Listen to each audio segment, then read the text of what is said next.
Hey guys, David Richard coming at you from UCLA in sunny Los Angeles. Lazy days in Los Angeles. If it ain't your parents, it's the damn police. We just wanna get a kicks for free. We just wanna get a kicks for free. Today's topic is time management in high school. And do you have to sacrifice a lot? All the normal high school things to get into the school of your dreams? The answer is no. So, firstly, I'm going to cover a couple things you can do right now to shave time off of your schedule, save time in your schedule, and help you focus on getting into the school of your dreams. The first, I'm sure you hear it a lot, get off Facebook. It's a big, big time sink, and it's actually a negative. You might think, oh, I'm staying in touch with friends, you make a phone call, see them in person, but usually people aren't using it to stay in touch with friends, they're using it to research people, to have a maybe meaningless discussion that'll even be forgotten the next day. So it's a big time sink, and it's really easy. If you don't want to deactivate your Facebook, there are some programs you can install to limit the time that you spend on the site, so check those out.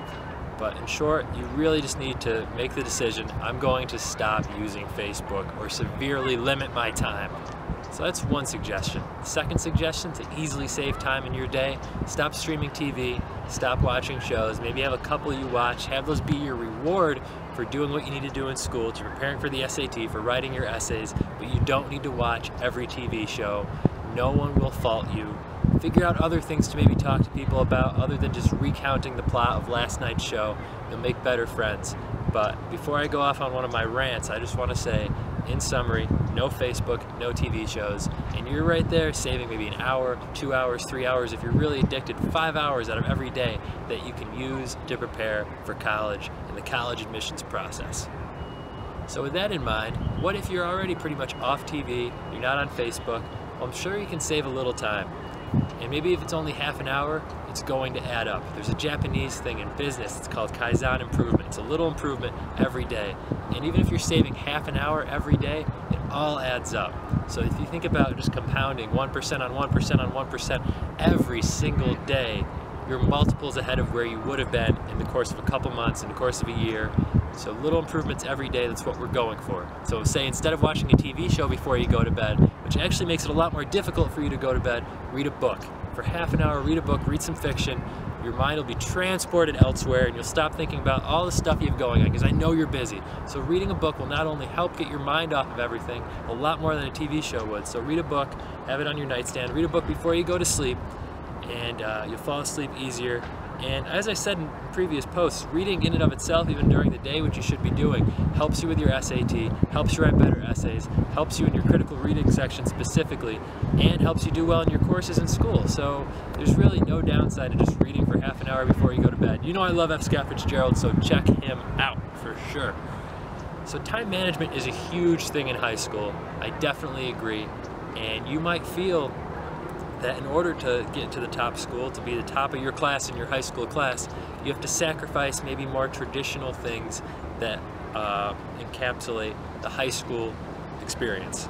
So prom, sports games, kind of pep rallies, you name it, every school is different. Think about the rituals that exist in your high school. And think about maybe if you have ever skipped those with the excuse of school.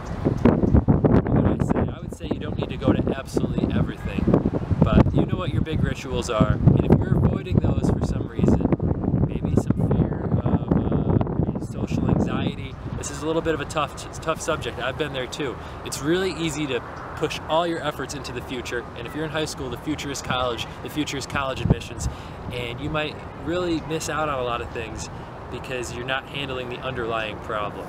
So definitely go to everything you can go to. Really do some soul searching. Realize that the reason you might not be going to a football game, you might not be hanging out with friends, is that you're a little nervous, and that's okay. Maybe some of the smartest people in the world, it's no secret, are a little maybe not on the top of the distribution when it comes to social skills, and that is not a bad thing. It's just something to address, and I just don't want you guys laboring Friday nights, Saturday nights, studying for the SAT. That's great if you understand that you're doing it for the right reasons, and that you're not using it as an excuse to discount the present. because it's extremely important to be happy in life, to live in the present, live in the moment. From UCLA to admissions, acceptance, and another great summer, and a beautiful sunny day beyond, longest sign off ever, I'm David Richard. A little bit over here, right? What's the learn so far?